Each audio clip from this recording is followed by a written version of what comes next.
오늘 함께 성경을 읽는 이 시간이 여러분에게 하나님의 말씀이 채워지고 그 말씀이 내 안에 차곡차곡 쌓여서 정말로 하나님이 필요한 그 순간에 내 인생에 하나님의 말씀이 나를 인도하시는 그런 것들을 모두 체험하는 시간이 되시기 바랍니다.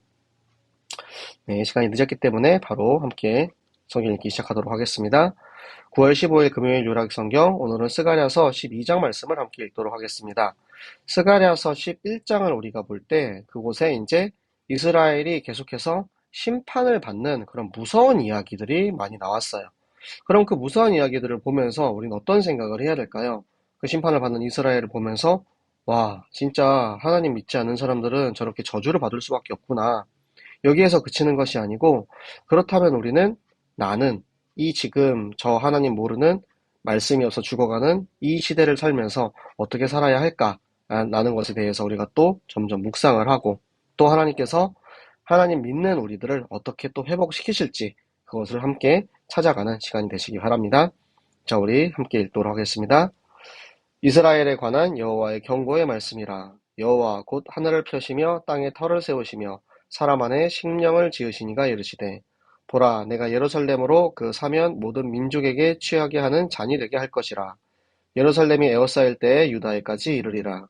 그 날에는 내가 예루살렘을 모든 민족에게 무거운 돌이 되게 하리니 그것을 듣는 모든 자는 크게 상할 것이라. 천하 만국이 그것을 치려고 모이리라. 여호와가 말하노라. 그날에 내가 모든 말을 쳐서 놀라게 하며 그 탄 자를 쳐서 미치게 하되, 유다 족속은 내가 돌보고 모든 민족의 말을 쳐서 눈이 멀게 하리니, 유다의 우두머리들이 마음속에 이르기를 예루살렘 주민이 그들의 하나님 만군의 여호와로 말미암아 힘을 얻었다 할지라. 그 날에 내가 유다 지도자들을 나무 가운데에 화로 같게 하며 곡식단 사이에 횃불 같게 하리니, 그들이 그 좌우에 에워싼 모든 민족들을 불사를 것이요 예루살렘 사람들은 다시 그 본 곳 예루살렘에 살게 되리라. 여호와가 먼저 유다 장막을 구원하리니 이는 다윗의 집의 영광과 예루살렘 주민의 영광이 유다보다 더하지 못하게 하려 함이니라. 그 날에 여호와가 예루살렘 주민을 보호하리니 그 중에 약한 자가 그 날에는 다윗 같겠고 다윗의 족속은 하나님 같고 우리 앞에 있는 여호와의 사자 같을 것이라. 예루살렘을 치러 오는 이방 나라들을 그 날에 내가 멸하기를 힘쓰리라. 내가 다윗의 집과 예루살렘 주민에게 은총과 강구하는 심령을 부어주리니 그들이 그 찌른 바 그를 바라보고 그를 위하여 애통하기를 독자를 위하여 애통하듯 하며 그를 위하여 통곡하기를 장자를 위하여 통곡하듯 하리로다. 그 날에 예루살렘에 큰 애통이 있으리니 무깃도 골짜기 사이에 하다 드림몬에 있던 애통과 같을 것이라. 온 땅 각 족속이 따로 애통하되 다윗의 족속이 따로 하고 그들의 아내들이 따로 하며 나단의 족속이 따로 하고 그들의 아내들이 따로 하며 레위의 족속이 따로 하고 그들의 아내들이 따로 하며 심의 족속이 따로 하고 그들의 아내들이 따로 하며 모든 남은 족속도 각기 따로 하고 그들의 아내들이 따로 하리라. 아멘. 자, 우리 스가랴서 12장 말씀은 하나님께서 이 세상을 창조하신 하나님이시며 그 하나님께서 우리를 어떻게 저 이방 민족으로부터 보호하고 지키시는지에 대한 내용, 그리고 예수 그리스도의 고난과 그 그리스도의 핍박을 우리는 어떻게 받아들여야 하는지 그 애통하는 마음에 대한 말씀입니다. 먼저 하나님께서 우리에게 경고의 말씀을 주셨어요. 그러니까 이방 민족으로부터 계속해서 공격이 올 것을 우리에게 알려주시는 거죠. 지금 이 하늘을 만드시고 땅의 기초에 터를 세우신 하나님께서 인간에게 생기를 부어 넣어서 우리에게 생영으로 심령을 우리를 지으신 거죠. 그런데 예루살렘이 지금 저 사면의 모든 민족에게 둘러싸여 있는데 사면에서 예루살렘을 공격해 온다 할지라도 자신들이 공격을 하면서 오히려 자기가 취하게 되어서 흔들린다라는 그런 내용입니다. 그리고 예루살렘을 무거운 돌로 하나님께서 만드신다는데 내가 들 수 없는 거예요.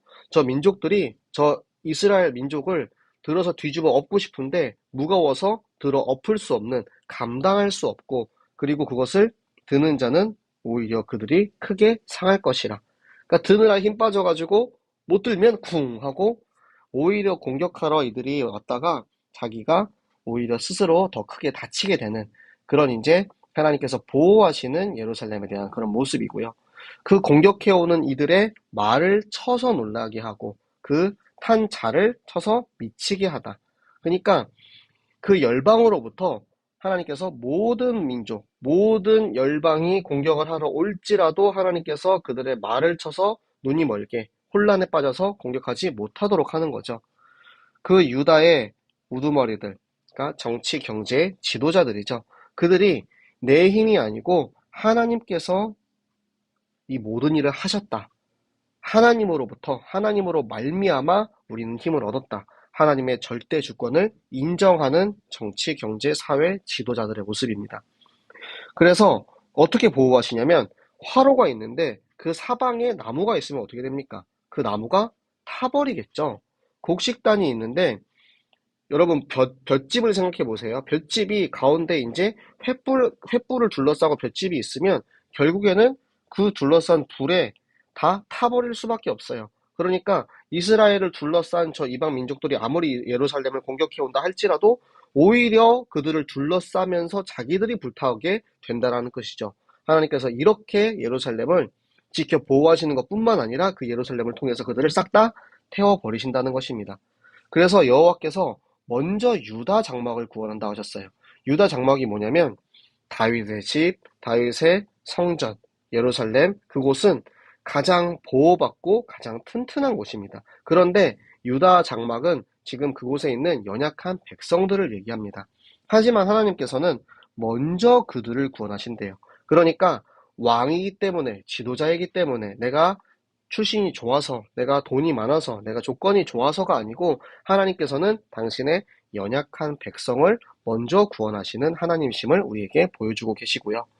그 중에 약한 자를 하나님께서는 다윗처럼 강하게 하고, 그러면 다윗은 하나님처럼 하시고, 그리고 여호와의 사자가 될 것이다. 우리의 약함을 오히려 강하게 하나님께서 힘을 주시면 우리가 아무리 약할지라도 하나님께서 우리를 크게 들어서 사용하신다라는 뜻이죠. 그 마지막 때에 예루살렘을 치러 오는 모든 민족들을 하나님께서는 멸하신다는 것입니다. 아무리 대적이 저 사단의 세력이 강할지라도 하나님께서는 그 마지막 때에 그들을 싹 다 무너뜨리실 것을 우리에게 약속하고 계시는 것입니다. 자, 10절부터는 이제 예수님의 모습에 대해서 나오는데요. 우리 예루살렘 주민에게 은총과 간구하는 마음을 주셨대요. 은총이 뭐냐면 우리가 자격이 없지만 우리가 그럼에도 불구하고 하나님께서는 우리에게 값없이 베풀어 주시는 하나님의 은혜, 그 선물을 우리는 은총이라 합니다. 그 은총, 그리고 그것을 우리에게 하나님께 간구하는 그 심령을 우리에게 부어주셨는데 우리가 예수님을 찔렀어요. 그런 우리가 예수님을 버렸어요. 예수님을 배신했어요.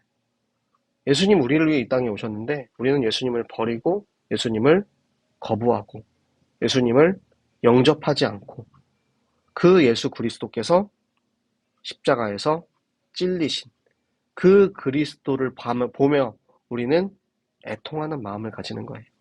나의 사랑하는 독자, 그 예수 그리스도가 죽은 것에 대한 애통하는 마음, 그 장자가 죽은 것에 대한 슬퍼하는 그 울음의 통곡이, 그것이 그리스도의 십자가를 보는 우리들의 마음인 것입니다.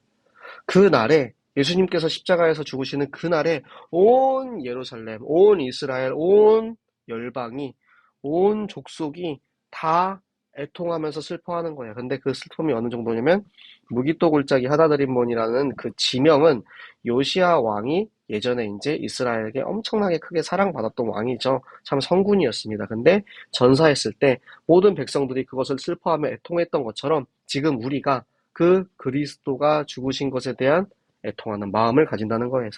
다윗의 족속, 나단의 족속, 레위의 족속, 시므의 족속, 모든 족속이, 전 세계 모든 민족, 모든 족속이 그 그리스도의 죽으심과 부활에 애통하는 마음으로 함께 동참하는 것입니다. 여러분 안에 계시는 예수 그리스도, 그 그리스도께서 나를 위해서 죽기 위해 이 땅에 오셨어요. 그 죽으신 예수 그리스도를 생각을 하면 감사와 감격이 넘쳐나지만 그 안에 우리는 애통하는 마음이 있을 수밖에 없습니다. 제가 처음에 예수님을 만났을 때가 생각이 나요. 제가 처음에 여름 수련회 때 가서 왠지 모르겠는데, 왠지 기억은 안 나는데 그 예수 그리스도의 십자가와 그 사랑이 너무나도 믿어졌어요. 그런데 그때 진짜 너무 예수님한테 미안한 거예요. 나를 위해서, 나같이 못난 자를 위해서, 나같이 부족한 자를 위해서, 나는 정말 쓰레기같이 살았는데 이런 나를 위해서 예수님이 왜 죽으셨어요? 그러면서 진짜 엉엉 울었거든요. 그 마음이 애통하는 마음이고 통곡하는 마음입니다. 여러분 안에 예수 그리스도, 여러분 안에 살아계시는 그 그리스도를 우리가 생각할 때 그 사랑과 은혜에 감사하며 나를 위해 죽으신 그 그리스도에 대한 애통하는 마음. 그렇기 때문에 이 생명이 더욱더 값지고 내게 거저주신 이 생명을 값없이 나에게 주신 것, 우리도 값없이 많은 사람에게 전달하는 세계복음화의 전도자로 세워지기를 예수 그리스도 이름으로 축복합니다. 네, 기도하고 마치겠습니다. 살아계신 하나님 감사합니다. 하나님 오늘도 우리에게 말씀을 주시고 이 말씀 따라 우리를 인도하신 하나님 감사합니다. 하나님 그 어떤 대적이 우리를 공격할지라도 우리를 지켜 보호하시며 우리를 통하여 그들을 무너뜨리는 하나님을 믿습니다. 하나님 이 복음이 이 성경이 이 말씀이 이 기준이 내 안에 있기에 정말 내 안에 계시는 그리스도를 생각할 때 나를 위해 죽으신 그리스도, 나를 위해 부활하신 그리스도, 그 은혜와 사랑에 감사와 감격이 넘치고 내 안에 애통하는 마음, 통곡하는 마음, 그래서 너무나 감사해서 나도 이 사랑을 전하지 않고는 견딜 수 없는 전도자의 심정을 우리에게 허락하여 주시옵소서. 오늘도 우리에게 말씀 주시고 인도하신 하나님, 앞으로 평생에 우리가 그 말씀 따라 살아가는 그리스도의 제자 되게 하여 주시옵소서. 살아계시는 주 예수 그리스도 이름으로 기도드렸습니다. 아멘. 네, 오늘 늦은 시간 다들 수고하셨고요. 자, 우리 금토일 시대 내일 또 우리 랩넌트 데이. 네, 내일 청소년 전도신학원과 초동신학원 개강 날입니다. 네, 우리 영도에 이제 9시에 저희 중고동부는 출발하는데요. 우리 함께 하나님의 말씀을 듣고 훈련받아서 진짜 이 금토일 시대에 내가 누구인지 나의 정체성을 알고 하나님 일에 크게 쓰임받는 우리 모든 유라익 식구들 되시기를 예수 그리스도 이름으로 축복합니다. 우리 라이기들, 자, 우리 유라익 성경은 다음 주 월요일 10시에 찾아오도록 하겠습니다. 안녕.